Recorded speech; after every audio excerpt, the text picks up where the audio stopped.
All right. Good morning, everyone. I'm Paul Beyer from GAI Insights, and welcome to our daily Gen AI news briefing, where we discuss and rate top news items. Our team of AI analysts rate each article as essential, important, or optional for executives and leaders at companies to save you time and help you stay current and relevant. Today's briefing is sponsored by GAI Insights and will be led by David. All right. Thanks, Paul. Good morning, everybody. So we have a nice group of articles today. We will talk about the government initiatives, both in the EU and the US, to stimulate research and startup activity in generative AI. We've got a little bit of discussion about Apple, although their plans with generative AI remain a bit of a mystery.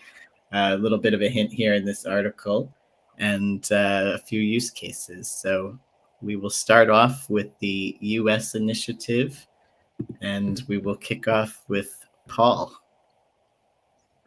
So this initiative is I think $800 million pilot program that the government, a bunch of agencies and vendors are going to take applications from it.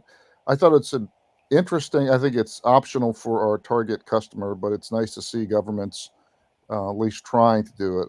I don't think you can still apply. The website's very, very early. So I rate it as optional. I suspect from what I see in our spreadsheet that we're going to have some challenges to that. Yeah. Excellent. I'd say it's essential if it gets funded. I think it's essential. You know, Congress still has to fund this thing. There's no again, back to this new Second Amendment. You know, the right to bear AI. I mean, if we're going to have democracy, citizens and small groups and so forth are going to have access to this kind of capability. And I just, and the other thing is that all these, tech companies are making fortunes off of what were public goods, whether they're created by NASA or by DARPA or whatever. And I'm all for that, but you can't kill the goose that lays the golden eggs, So I think this is essential. I think people should support it. I think corporate should, especially anybody but the, Magnificent Seven should be all over this and hope that the government helps, push this forward. Mm-hmm. John, I'm in your camp. I mean, I did put it as important, but in my head, I was like, well, it's even essential maybe, because I do think that other governments have already done this, right? So we're a little bit behind the scene, yet we are the country with these big tech with trillions of dollars in this, in this technology.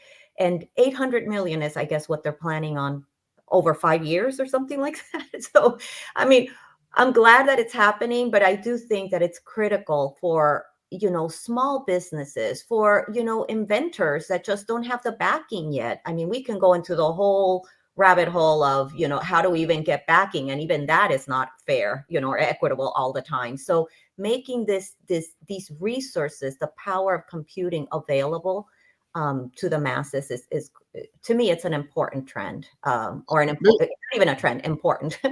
Maybe I'm misreading it. I thought it was you had to be a student or a researcher. You applied and you got money or free compute power from one of the vendors.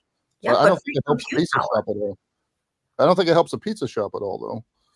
Well, what if the pizza son has an idea of something they want to do? They don't have the money to go figure it out, get the technology and all of that. They'll be able to leverage this technology. I think I did go through like the form, just to kind of see what type of questions they were asking. Right now, they're just gathering the different use cases in order to determine how big should the system be that they built to support end users. So it's not like your use case is being selected. It's just tell us how you plan on using it so we can size the environment. Great. Well, David, let's keep pushing. I'll have a strong feeling on it. Good morning, Chris Brock's online. I saw him in the audience. So good morning, Chris. Yeah, I would say that, I mean, I'm feeling essential and based on the discussion here and what this means to, potentially small business, or at least somebody considering a small business. Are we aligned there? Yes. Keep driving, David. You've got the drivers this week, so we're 6 minutes in. It's early, Paul. We got time. We're going essential on this one. Great. What do we have next here? Okay, so this is an article about several ways that Amazon is using generative AI and in its pharmacy And we have assigned to this one, Tanya.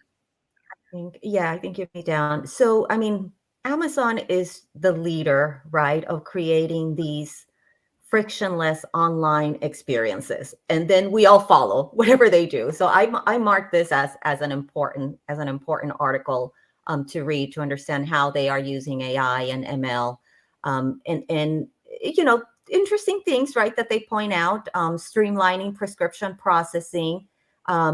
This whole idea that, even though now everything is digital, right? When you go to the doctor, they send directly the prescription to your favorite pharmacy. Still, how they document that. And I like the example, take orally or take by mouth, right? And that can create confusion, in a system, if you want to do analytics and you want to do more with that data. So how they're leveraging generative AI to kind of take those words, or unstructured data, if we to call it that way, and then have it kind of formalize or standardize and be able to use that. So I thought that was a good use case that can be replicated, right, in other industries, not just for Amazon. Again, we can learn from them. They're the leaders at making these solutions just frictionless for our customers.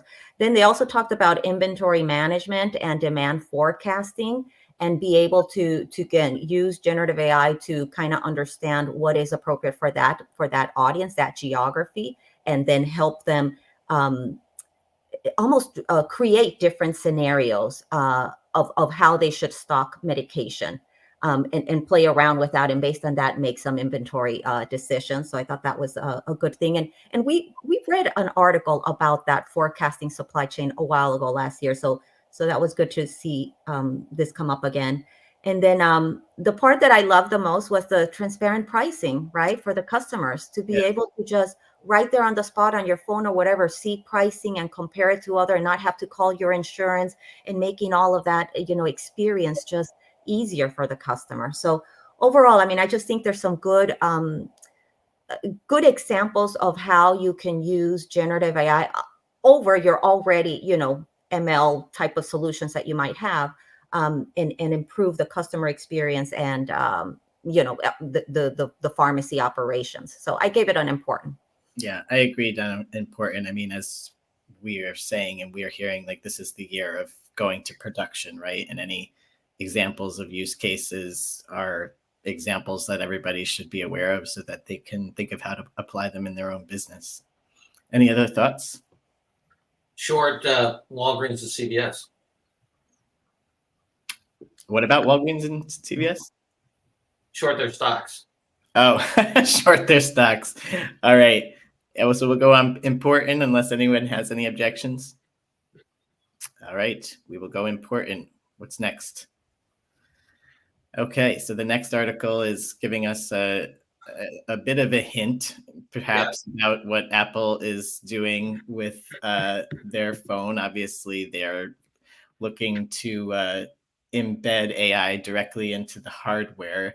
And I guess there's some evidence of that the FT surfaced by seeing that they've been putting in a lot of job postings for researchers with deep learning. I do find it interesting that they're projecting that this update could come in the iOS system in June, if they're just looking for a bunch of new researchers now, and it's January, but maybe they will be moving fast. We know they have been working on things. John, what were your thoughts on this? Yeah, I think this is optional. As Paul says, this is like vendor, nothing burger. I mean, this is an announcement of things they're doing. The FT is digging into things they're doing. I thought the most interesting thing in the whole article was the fact that Accenture is ahead of Microsoft in terms of AI investments. I saw that, yeah. I was surprised by that, and ServiceNow as well. And but I would say this is optional. Yeah, Apple's going to do a bunch of stuff. Wait till it gets more real. Any other thoughts or detractors? All right, next, which I realize I assigned this next one to Tim, who is not here today. So I'm going to, oh no, actually this next article. Yes, okay, this is the one I had assigned to Tim. We'll toss it to you, Adam, instead. I don't know, this really felt like a nothing burger to me, and I don't use that term very often. But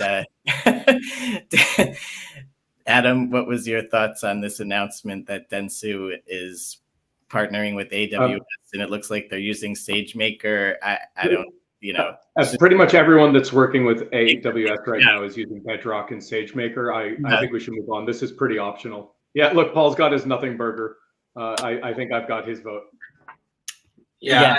Can I just say, as a guy who has butchered the language as a consultant for many, many years, these guys take the cake for the most ridiculous word salad that I have ever read in my life. Let me just read. I had to go to Wikipedia to figure out what these people did. Dentsu is the network designed for what's next, helping clients predict and plan for disruptive future opportunities in the sustainable economy.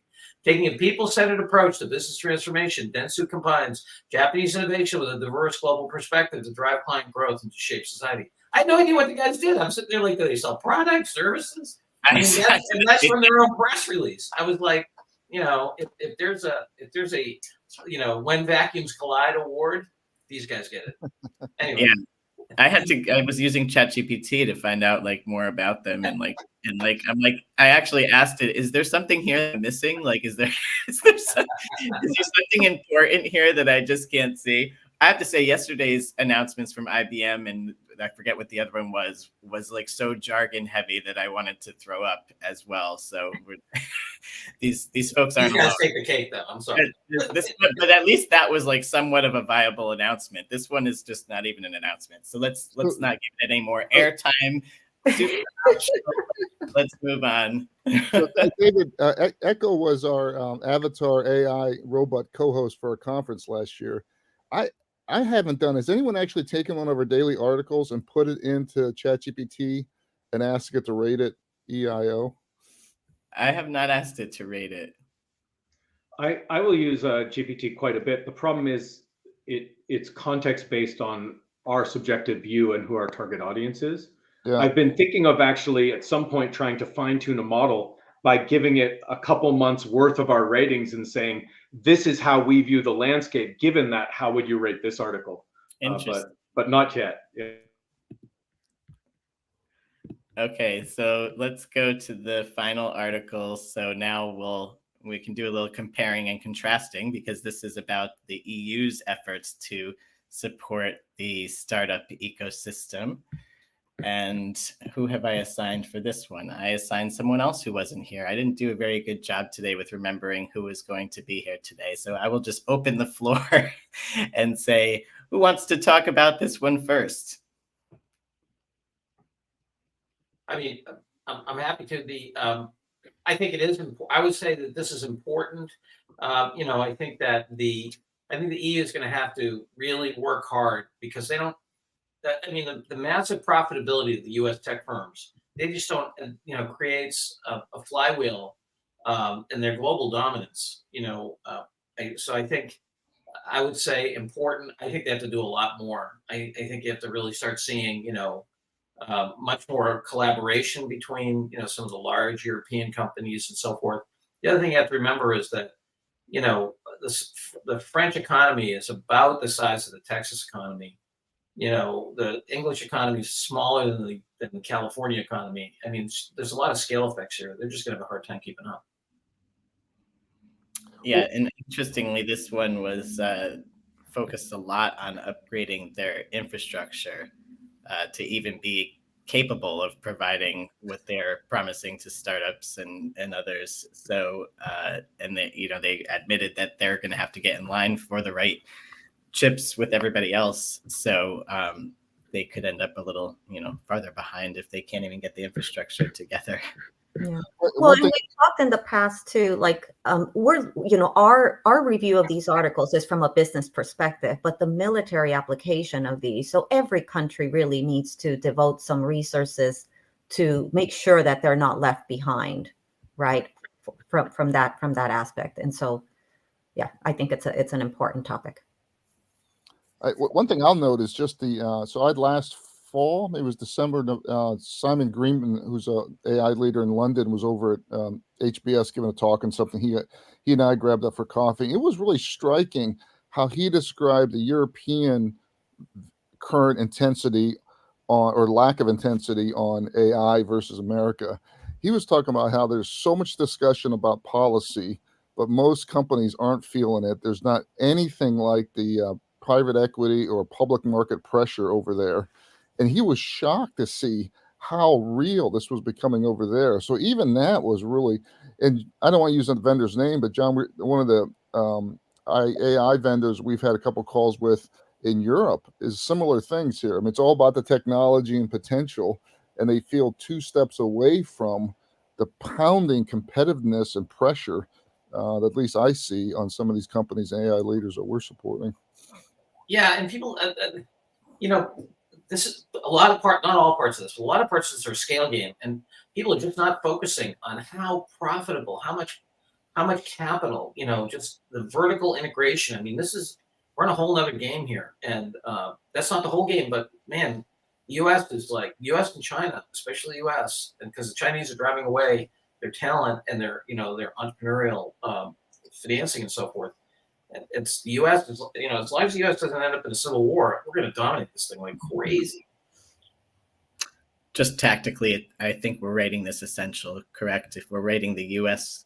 piece essential, I can't imagine we wouldn't rate this as essential as well. Well, you could say they're too small. It's like, what? Come on, John. I'm sure we may have some people watching from the EU. It's interesting. I was going to actually consider this optional. So I'm all the way on the other end. Like, why is this coming as any shock that they want to upgrade their computers so they can be more competitive with AI? Well, I mean, it's not the only thing that they're announcing. There's funding support. I mean, they're committing $4 billion through 2027. They're committing, or they've proposed that they will commit. They are committing. That's like a pinky swear. It's not like written in stone anywhere, but that's what they've pledged. Yeah, I hear you. I just think that if you're a European competitor or a U.S. competitor in Europe, I would think you should be aware of this and maybe applying for some of the dough if you can. Yeah, I mean, they say Mistral's already gotten some support, right? And we see that that's been helpful for them, I would imagine. And they're kind of like... So would this be important for our audience and essential if you're in the EU then? Or is this essential for everyone because of the bigger landscape? Yeah. Excuse me, I'm sorry. If you compete... Oh, I was saying, or would it be essential because of the broader context in the landscape? I'd argue for both. Thank you. That's much more articulate than I was thinking. What you said is what I should be thinking. But I just wondered, we got a minute here too left to just complete the global view here. So we talked about, John, you talked about Europe being a little behind, or at least I was saying the U.S. A little behind, yeah, right. Way behind. Adam and John and others, what do you guys see China? Is China at the U.S.'s heels? Are they way in the caboose as well? Well, we only get so much information from China that we can trust, but in general. But I would say they're in between. In between the U.S. and the EU. I mean, they established their regulatory framework sooner. They sucked up a bunch of GPUs before they got hit with the restrictions from the U.S. We know that they are. I believe they might be the top in releasing research. If not, they're right behind us. So I would say they're in between us personally. Yeah, I would say on consumer and commercial, they're behind on military, especially on like the combination of AI and drones and, decentralized warfare, they're pretty strong. And satellite warfare. This is also, as we've discussed before, this technology is one that it's difficult to have a moat. As soon as people understand that a capability exists, they can reverse engineer and implement and develop it as well. So embargoes and restrictions aren't going to work the same way on this technology with China. And they're going to be able to take advantage of the thought leadership globally to compete, and given just the scale at which they resource things, be very competitive if they aren't already. Yeah, the thing is that the Chinese have their economy peaked in about 2018. They've been going down ever since. Their investments in Belt and Road are going down. Their tax collections are flat or going down. Their population pyramid is, got them totally screwed. They can't. Nobody's having babies, even though they're giving them incentives. The profitability of their companies, the top third of the bottom third of the Hang Seng, 1,200 or so, are completely underwater and burning cash. Return on capital stinks. They're driving out their entrepreneurs. The marginal tax rates are ridiculous. If you make 150 grand in China, your marginal tax rate is 70-75%. Your employer's paying about 30-35%. They're screwed. I mean, you know, their demographics are bad. They're driving away the talent. Any capital is going to have a hard time getting in and out of there. It's just their profitability stinks. They're propping up a crappy economy. So other than that, it's great. Well, on that positive note, I think we will end the day. We've obviously we've got actually this is the most that we've rated important or essential in a long time. I feel like we've had a lot of optional information that's come our way in the last 2 weeks. So some couple good reads for our leaders. Obviously, we'll send out our daily email to let them know our ratings, and we will see everybody tomorrow.